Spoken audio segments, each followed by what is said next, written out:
दूसरे दिन ही राकेश टिकैत जी मेरे घर पे गए थे।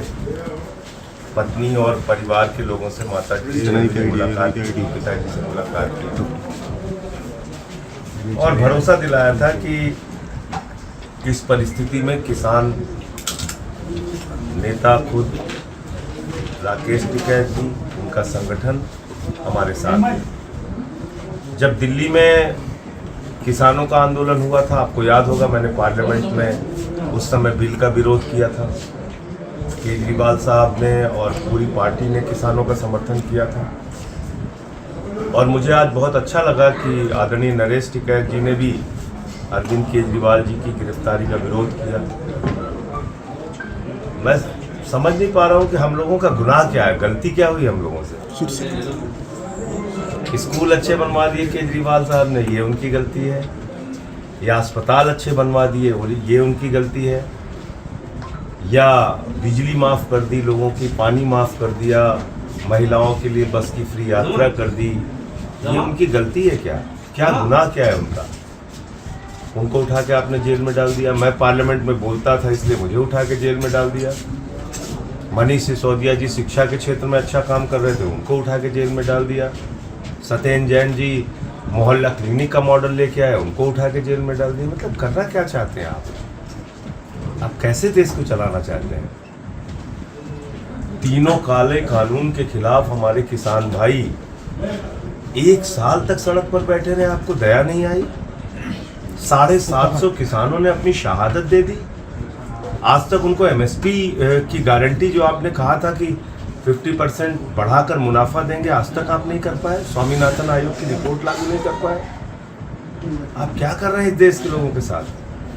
अभी आपने गोलियां चलवाई हरियाणा पंजाब बॉर्डर पे, वहां एक किसान शहीद हो गया।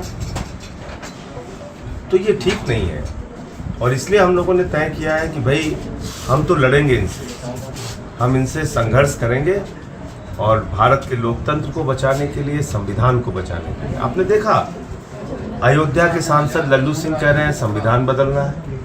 अनंत हेगड़े इनके पूर्व केंद्रीय मंत्री कह रहे हैं संविधान बदलना है। ज्योति मिर्धा जी कह रही हैं संविधान बदलना है। अरुण गोविल जी का बयान आया संविधान बदलना। आप संविधान बदलना चाहते हैं देश का, जो बहुत मुश्किल से बना, जिसमें देश के शोषित, वंचित, पिछड़े, दलित वर्ग के लोगों को आरक्षण की व्यवस्था है। आप चुनाव ही खत्म कर देंगे इस देश में। तो इसलिए ये चुनाव बहुत महत्वपूर्ण है 2024 का।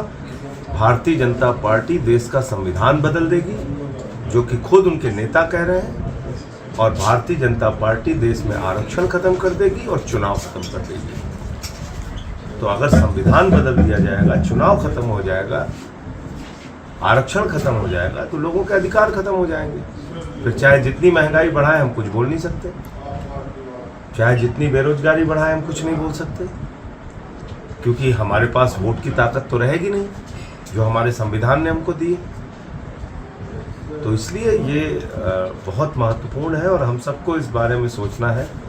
आज अलग अलग वर्ग को अपमानित करते हैं आप। इनके एक नेता हैं, वो क्षत्रिय समाज के लोगों के बारे में टिप्पणी कर रहे हैं, उनकी बहू बेटियों के बारे में टिप्पणी कर रहे हैं। ये क्या है? आप बहू बेटियों के बारे में टिप्पणी कर रहे हैं क्षत्रिय समाज के? इतना आपका अहंकार और इतनी तानाशाही आपके दिमाग पे सवार हो गई है।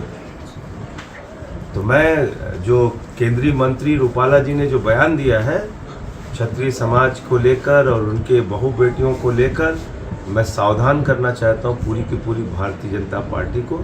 इस प्रकार की भाषा कतई बर्दाश्त नहीं की जाएगी और सूद समेत इसका जवाब दिया जाएगा। ये काम मत कीजिए, आप समाज को अपमानित करने का काम मत कीजिए। तो मुझे इतनी बात कहनी थी और आज मैं आया हूँ सिसौली और अभी महात्मा टिकैत जी को अपनी श्रद्धांजलि भी अर्पित करूँगा, मुलाकात। सांसद जी, आप जेल में गए थे मुख्यमंत्री से मिलने, आपको मिलने नहीं दिया। हाँ, ये भी एक तानाशाही है। आज आप सोचिए कि बड़े बड़े खूंखार अपराधियों को भी सामान्य कैदी की जो सुविधाएं हैं वो मिलती हैं। दिल्ली के 3 बार के निर्वाचित मुख्यमंत्री को उनकी पत्नी से शीशे के आर पार बातचीत करनी।